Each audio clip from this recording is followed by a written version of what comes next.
Help me reach 7,000 subscribers. Please like the video and share your thoughts in the comments. Your feedback helps make the content better.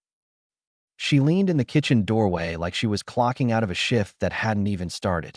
Is it cool if I hit Paige's thing tonight? Just a little get-together. Thought we were doing tacos and a movie. I reminded her, pulling chicken from the oven. I know, but everyone's going.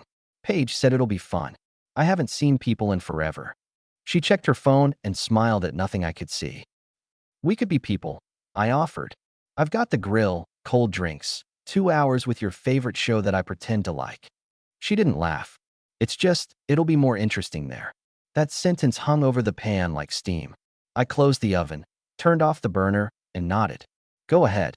You're not mad. I don't hold adults hostage, I said. Just text when you're heading back. She grabbed a jacket, tossed me a smile I'd seen on a cashier at Christmas, and left. I stood there with enough food for 2 and enough silence for 4. If I'd understood how far that one sentence would travel, I would have buckled my seatbelt right there. I packed the tacos in containers, labeled one, tomorrow, and ate alone at the counter. I'm a project manager, my brain catalogs. I've carried the house note, her grad school tuition, most of the groceries, the car insurance. She's been saving for safety, as she calls it. I didn't fight that. I figured every couple needs oxygen masks. But more interesting there, rang like a fire alarm you hear, but can't find. When she came back, close to midnight, I was finishing emails for the morning. She kicked off her shoes like the floor owed her something. How was it? I asked without turning from the spreadsheet. Fun. She poured water. We were laughing about our 20s. You know, stupid adventures. Uh-huh. She leaned on the counter. Paige said she envies my stability. I told her I sometimes think I jumped into marriage too young. Not a big deal. I set the laptop down. You told her that? It was a joke, she added fast. God, don't be dramatic. I'm not dramatic. I'm keeping minutes. That's one. One what? Loose remarks that cut the marriage and I'm supposed to ignore. She rolled her eyes. It was nothing, Daniel. Good, I said. Because tomorrow I'm changing a couple things. We'll streamline. What does that even mean? Money, time, priorities. If there is more interesting, I'm not competing with there. We split discretionary spending. Date nights are planned, not assumed. If you want space, you'll have it. You're punishing me. No, I replied. I'm matching the energy. Adults make choices. Choices adjust the calendar. She stared at me like I'd stood up in a quiet theater. This is over one comment. It's over a pattern and you know it, I said, and I shut the laptop. She laughed, but it didn't land anywhere. Fine. Do whatever you need. Noted. I slept well. Containment calms me. My first initiative landed Monday morning. I moved our shared credit card off autopay for her extras. House bills still with me. Her personal spend, hers. I sent her a simple note. We're splitting non-essentials 50-50 starting today. I'll share a budget sheet. Clear beats guesswork. She texted back. So, spreadsheets instead of talking? Spreadsheets are talking without the fog, I returned. That week we had a cookout at our neighbors, the Ellisons. Jake's the kind of guy who lowballs everything. Lawn height, beer temperature, life expectations. There were kids chalking the pavement, women around the patio table, guys orbiting a grill like a campfire. I brought coleslaw and kept to the smoke. I heard her before I looked up. It's funny, she told the women. I feel like I missed my 20s doing responsible stuff. Everyone else was traveling or, I don't know, experimenting with life. I went straight into domesticity. A couple polite laughs. One woman said, "You're still young."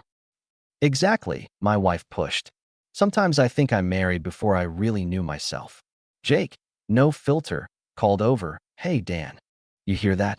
You trapped her too early." I didn't smile.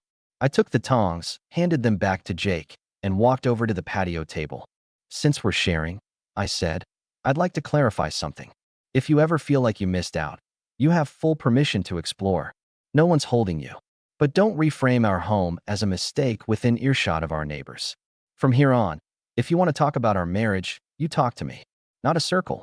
Not a picnic. Me. The table went quiet. A kid laughed at a different joke somewhere else, and that sound filled the pause. My wife blinked. I was joking. Relax.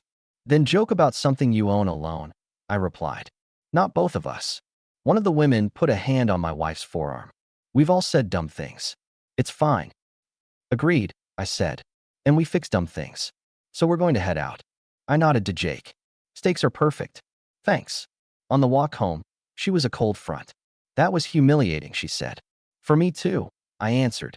That's why I ended it. You made it worse. I showed a boundary. If you keep stepping on it, I'll keep moving my time away from your stage. She stopped on the sidewalk. So you're what? Leaving me? No. I'm shifting. You want single freedom with married support. That package is discontinued. She scoffed and started walking again. You make everything transactional, she muttered.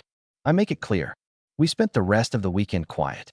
Monday, the budget sheet hit her inbox. She ignored it. I didn't chase. The first soft turn came 3 days later. She showed up at my office near lunch with takeout and a folded note. Angela at reception raised an eyebrow. Angela is the kind of woman who says what everyone else pretends they didn't think. She's here with food, Angela announced, like a news anchor. My wife breezed in. Truce, she said, set a salad on my desk, kissed my cheek like we hadn't been keeping score. I was out of line at Jake's. Let me make it up to you. I looked at the salad, then at her. Apology accepted. Make it up by using your words where they matter. I just did, she said, opening cutlery. Use them next time with the people you entertained. I paused and checked the budget sheet. She deflated just a little. Can we not do this at your job? You're the one who brought the job lunch, I said lightly. I'm glad you're here. She touched my shoulder. I miss us. I like us, I answered. I don't like the show. Her face softened, and for a minute I believed the shift. We ate. She asked about a project. I told her the short version. She laughed at the right parts. When she left, Angela leaned in the doorway. You too good? She asked. We're steady until the next improv class, I said. Man, I hope not, Angela replied. You're decent people. Decent people shouldn't be exhausting. I'll put that on a coffee mug, I said. 2 hours later, my wife texted a screenshot of her transfer to the split account. Little heart emoji. I didn't respond with a heart. I sent a thumbs up. I am a simple man. I reward behavior, not tone. That weekend, she asked, would you come to my grad program's alumni dinner next Friday? Everyone will be there. Sure, I said. Do you want a partner or a prop? She rolled her eyes, but she smiled. Partner. I made a note. We'll see. The restaurant was one of those places with dim lighting and an open kitchen where chefs move like athletes. Her cohort took over 2 tables. I recognized faces from her stories. Sierra, the peppy one, Nathan, the charming serial seminar star, and Cassie, who once sent my wife a late-night "miss our talks" text during their capstone. I logged that memory and never used it. We were doing small talk when Sierra asked, so are you two thinking kids soon? Or is that off the table with everything going on? What's everything going on? I asked. Sierra laughed like she'd stepped into traffic.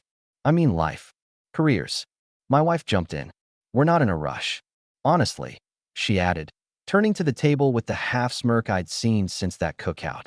I got married too early. Sierra nodded emphatically. Cassie sipped her drink.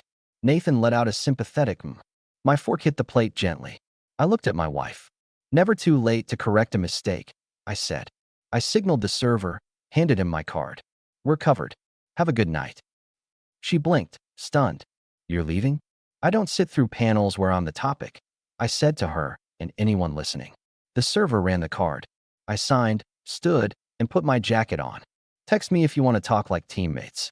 Cassie said, Dan, it was just a pattern. I finished. Take care. I walked out. The air had that early fall bite that keeps you honest. I got in my truck, sat a minute, and placed a call to my brother, Mike. You free? I asked. For you always, he said. He's a contractor, hands like tools, brain like a ledger. What's up? I'm coming over, I told him. 10 minutes later, I was in his garage. He had a college game on a dusty TV, lights bright enough to do surgery. He handed me a bottle of water like it was a peace offering. You look like you swallowed a light bulb, he said. She told the table I married her too early. First time, I called it. Second time, I adjusted the budget. Third time, I paid the check and left. Good, he said.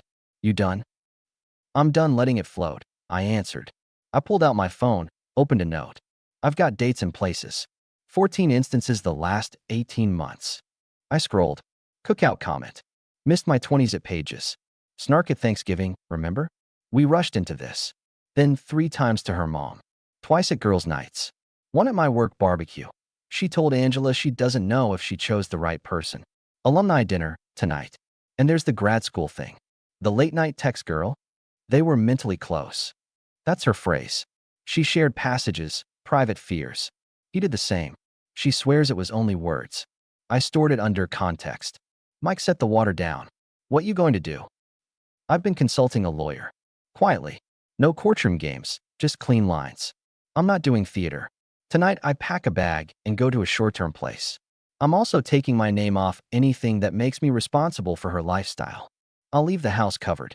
Beyond that, she lives her choices. And you tell her when? Now, I said. She'll spin it, he warned. I'm not in the spin class. He nodded. Need help moving? I packed a go bag last week. I'll be out in an hour. He peeled off his work gloves. Good. I'm proud of you. Don't be proud. Be available, I said, but I smiled. Always, he repeated. On my way out of the garage, he called. Want me there when you tell her? No, I said. She'll make it a show. I prefer a memo with a signature. I drove home. She wasn't there yet. Efficient living helps. I grabbed the duffel from the closet, laptop bag, a folder with copies of the budget split, and a letter from the attorney I'd consulted. Nothing dramatic, just an outline of separation steps. I set my house key on the counter and another key on top, the key to the account where my salary used to land in full. Not anymore. She came in 10 minutes later, cheeks bright from that room's approval. I can't believe you walked out, she started, smoke still in her voice. I sat at the table, notes in front of me. Sit, I said. We're doing this once. I'm not in the mood for another spreadsheet briefing. I tipped the phone to face her. 14 moments in 18 months where you sold our marriage to whoever was buying. House parties, family dinners, your friends, my coworkers. Tonight makes 15. Add the grad school emotional closeness with Nathan. Yes, I know who he is, and here we are. I'm not angry. I'm finished. You're taking that thing with Nathan wildly out of context. I never took it anywhere, I replied. You brought it into our living room with your phone light. I'm not dragging you. I'm exiting. She folded her arms. You're blowing up our life over feelings. I'm building a new one over facts. I've already talked to a lawyer. I'm moving out tonight. I slid the folder across. This outlines a clean, quiet separation path. No theater. Mediation if you want to sort logistics like adults. My finances are separate effective last week. I'll cover the house while we plan a transition. I am not your enemy, but I am not your sponsor for single experiments. Her mouth opened and then closed. She looked at the keys. You're serious? This is the most serious I've been, I answered. You said marriage came too early. You can have your years back. I'm not holding you. You're punishing me because I said something honest. You're getting exactly what you said you wanted. A life not managed by a husband you aren't sure you even picked right. She almost laughed, but there was no air. You think you're so calm. This is cruel. Cruel is saying I'm an anchor in public and expecting me to row in private. This is clean. What am I supposed to tell people? The truth, I said. That you wanted freedom. I gave it to you. She grabbed the letter and scanned it like a bill she didn't want to pay. You had this ready. I didn't want to need it, I said. But I learned to be on time. Where are you going? A short-term rental for now, I said. You'll get the address from my email. We'll communicate by email for anything legal or logistical. For personal stuff, there isn't any. She looked at my bag. You're really walking out. I'm removing myself from a place where I'm not respected. You can have the audience. I'll keep my dignity. You're going to regret this, she said. I regret giving you so many chances to fix what you kept performing, I replied. Lock up when you leave. I carried my bag to the truck, shut the door, and eased away from my own driveway like I was leaving a job on my last day. No hugs at the door. No second talk. One conversation, one exit. She called twice the next day. I didn't pick up. I emailed, legal and logistics only by email. She replied with a block of text describing her fear, childhood, and my lack of empathy. She ended with, I was just scared of missing life. I wrote back, then you should go live it. 2 days of silence. Then her second soft turn arrived. Flowers to my rental. A bag of my favorite coffee hanging on the door. A note. I want to fix this. Dinner? Just us. No pressure. I agreed to meet at a neutral place. A diner near my office with plastic menus and a waitress who remembers your drink. I chose noon. I sat with my back to the wall. She came in dressed like she was meeting a board. She smiled at the waitress, slid into the booth. I've been thinking a lot, she started. I'm sorry for how I spoke about us. I got swept up. It's like, I kept trying to test if I could still choose, you know? I understand the sentence, I said. I can do better. I'll set boundaries with friends. I'll stop sharing anything outside us. I'll go to counseling. I'll call my mom and correct what I said. I'll tell Paige to mind her business. I'll shut down Sierra. Whatever you want. I don't want a PR campaign, I replied. I want respect that doesn't need a memo. You're not giving me a chance, she said. You already decided. I decided to stop standing in traffic, I answered. Mediation is next week. Let's use it. We don't have to go straight to paperwork, she tried. We can reset and try again. Clean slate. You want a clean slate? I asked. Then stop holding me to your old story and start respecting the man who covered your rent and bought your textbooks and still listens without yelling. But here's the catch. I can't teach you to respect me. Either you do or you don't. She breathed out through her nose, frustrated. Everyone has doubts. It doesn't mean they're done. Doubts spoken privately are one thing. Reframing our marriage as a mistake on group nights is another. You're punishing me for being honest. You're confusing honesty with a stage, I said. Our business is not a showcase. She reached across the table and tapped the back of my hand. Please, Daniel. I'll fix it. Fix you, I said. I'm not your project. The waitress set down our check without asking. I paid for mine. She watched like she was trying to see if I'd blink. I didn't. On the sidewalk, she caught my sleeve. Are you seeing someone? She asked. No, I replied. I'm seeing myself for the first time in a year and a half. She nodded as if that had been a reasonable answer on a test. I hate this. I hate that we arrived here, I said. But here we are. I walked back to work and scheduled the process server. Clean lines require clean steps. Papers were served 2 days later. Not dramatic, just a knock at her door and a man doing his job. She called me immediately. I let it go to voicemail. Then came the angry paragraph. Then the quiet paragraph. Then a picture of a meal she cooked for one with the caption, "This is what I deserve." I didn't respond. I'd already told her the channel. Email for logistics. Mediation opened in a generic office with a neutral carpet and a whiteboard nobody uses. The mediator was a calm woman in her 50s with a patient smile that said she'd seen every version of us already. We sat across a table with water bottles like a peace conference. Ground rules, the mediator began. We speak one at a time, and we focus on solutions, not stories. My wife jumped in. My story matters. It does, the mediator said. But the story hour isn't today. I nodded. Perfect. We went line by line. House costs, her savings, my retirement, the car and her name on my insurance. I brought documents. She brought feelings. I wasn't rude. I was precise. You're acting like I'm a stranger, she said. You taught me how to act, I replied. At one point she said, he's doing this because I said one sentence at dinner. I looked at the mediator. I have a list. I passed her a printed sheet with the 14 entries and dates. The mediator scanned it, nodded, and slid it back. You kept notes? My wife asked, offended. I manage projects, I said. When things go off schedule, we backtrack. You kept repeating public doubts. I drew a map. You could have told me it bothered you. I did, starting at the Ellisons. And after, you kept going. I was scared of losing myself, she said quietly. I wanted independence. I didn't want to wake up at 40 and feel I missed everything. The mediator wrote, independence, on her pad. What does independence look like to you? She asked my wife. I guess, freedom to go places, see friends, maybe travel without feeling checked. I didn't look at the mediator.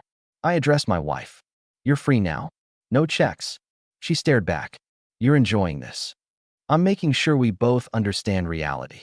We set temporary arrangements for the house. I agreed to cover the mortgage for 3 months while she shifted. That wasn't generosity. That was structure. She asked if we could still do occasional dinners to stay connected while we think. The mediator looked at me. No, I said. I don't do halfway. My wife folded into the chair. So that's it. That's it, I replied. We signed what needed signing. In the hallway, Sierra was waiting, apparently emotional support. She widened her eyes at me like I'd unplugged the sun. You didn't need to be so cold, Sierra said. I adjusted my watch. Tell her to stop selling life insurance to women who never asked for it, I said. And tell yourself that not all attention is medicine. Sierra scoffed. You think you're wise now. No, I said. I'm just finished. My wife watched Sierra, then looked back at me. I didn't think you'd really do it, she said. You held the rope and kept saying maybe. I answered. I let go. She whispered. What if I actually grow up? I hope you do, I said. I won't be here to collect the proof. I left the building into a bright afternoon that didn't care who we thought we were. The last round was the logistics of leaving the house to her until sale. I came by once with Mike to grab tools from the garage and the few books I left. She hovered in the entryway like a host waiting for guests who wouldn't arrive. Can we talk 5 minutes? She asked. I checked my watch. 4. She swallowed. I told my mom the truth. I told Paige I was wrong. I told Sierra she's not my advisor. I blocked Nathan after he reached out when he heard. I wanted you to know. Thank you, I said. That work will help you later. It could help us, she pressed. I'm not a rehab program. Mike came from the garage with a box. He didn't speak. He's learned silence that isn't surrender. He set the box in the truck and went back in. I keep thinking about that night at the restaurant, she said. You paid and left. Everyone admired me for speaking my truth. I liked it. I watched you go and thought, he won't really let me hang there. He'll come back and fight for me. I did fight, I said. I fought by telling the truth quietly when it counted. I fought by moving out instead of moving in circles. She walked to the porch railing and touched the weathered wood. You were always the adult. You're capable of that too, I answered. You just preferred a mirror. She turned to me. I miss you. I liked us, I said. I didn't like what you liked more. Mike returned with the last box. All set, he said. I nodded. Turn off the lights when you leave, I told her.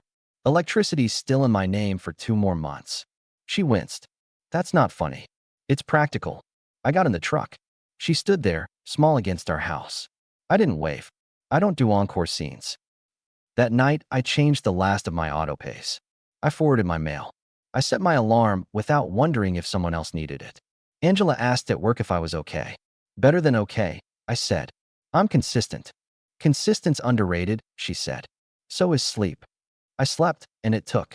The paperwork wound down the way sand runs out of an hourglass. Inevitable, boring, final. We divided things without fireworks. She kept her savings. I kept my peace. The house sold on schedule. We split proceeds by a fair formula the mediator confirmed. She wanted to keep a couple pieces of furniture. I didn't care. I like simple rooms. When it was done, she texted, "Can we meet?" Just to say goodbye properly. I typed. We said goodbye 15 times. We meant it once. She left a voicemail crying. I didn't listen more than 3 seconds. Not punishment. Protection. 2 months later, I signed for a small townhouse with a view of trees instead of neighbors' living rooms. I upgraded my truck because I'd wanted to for years and hadn't. Mike and I built a bench for the entryway on a Saturday. He told me my face looked different. Like you took off a heavy jacket, he said. I started running with Jake. Yeah, that Jake. He apologized for the cookout joke. I was dumb, he admitted. I thought teasing was harmless. Teasing makes dents, I said. We're good. Angela introduced me to her friend Dana, a physical therapist with a dry wit and a schedule tighter than mine. We got coffee at a place with bad art and honest muffins. She asked what happened with my marriage. I told her the 2-minute version: public doubt, quiet boundaries, clean exit. She nodded like she collects stories for a living. Respect is oxygen, she said. No one negotiates oxygen. We started seeing each other on Thursdays and Sundays. Grown-up cadence. No scripts. She never made me a prop. I never made her a promise I couldn't keep. Every few weeks, someone I knew sent me a screenshot of my ex's posts. She was out with friends a lot, different circles, lots of laughter. One caption read, "Finding myself." Another, "Independent again." Then the post slowed. Then there were shots of her alone with a book and a tea. I didn't gloat. I don't live there.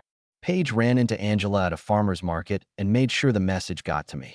She says she messed up and lost the best man she'll ever have. Angela told me over coffee. I stirred mine. Maybe, I said, but I'm not in her math class. A year in, my days are straightforward. Work hard, lift heavy, cook simple, laugh with people who don't need an audience to feel real. Dana and I plan small trips, nothing performative. Mike and I fish off a pier like dads who forgot to bring kids. Sundays I call my mother because good men make habits. I don't check my ex's life. Someone always tries to tell me. I always let it slide by. People think leaving is the hard part. It isn't. The hard part is doing it clean. No shouting, no scoreboards, no campaign. Just a calm hand removing your name from a room where it's been used as a punchline. I still hear her sentence sometimes. It'll be more interesting there. She was right, for her. It wasn't for me. I made my own kind of interesting. There's a memory I carry from that alumni dinner. The way the server looked at me when I signed the check. Quick, neutral, professional. Like a man doing his job. That's what I did. I did my job for the marriage as long as it was a partnership. When it turned into a show, I paid and left. Last week, I drove past the old street. The Ellisons were out front, kids chalking the pavement. Jake lifted a hand. I lifted mine. No bitterness, just distance. My old house had different curtains. A woman I didn't know was watering plants on the porch. Life moves. Good. I don't know my ex's speech. I don't know the world of thesis. But if someone asked what I learned, I'd say this. If a person wants freedom, give it to them. If they want a stage, walk off. If they want to rewrite the history, let them write alone. Respect yourself like you wish they would. That's the quiet rule men forget. The last time my ex and I spoke was at the title office when the house sale closed. She looked at me with a softer face than I'd seen in years. You look happy, she said. I am simple these days, I replied. I wish I'd, she started. Don't. I picked up the pen case and handed it to the clerk. You'll be okay. You always land. She swallowed. Do you hate me? No, I said. Hate is still a kind of tie. I thanked the clerk, pressed my copy of the documents flat, and headed for the door. She called my name. I turned. What?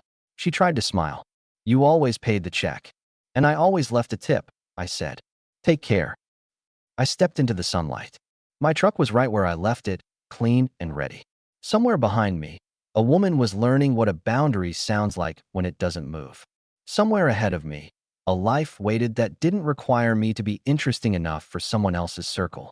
I got in, started the engine, and pulled into traffic. I didn't check the rear view to see if she was watching. I'd already said the only line that mattered. Never too late to correct a mistake.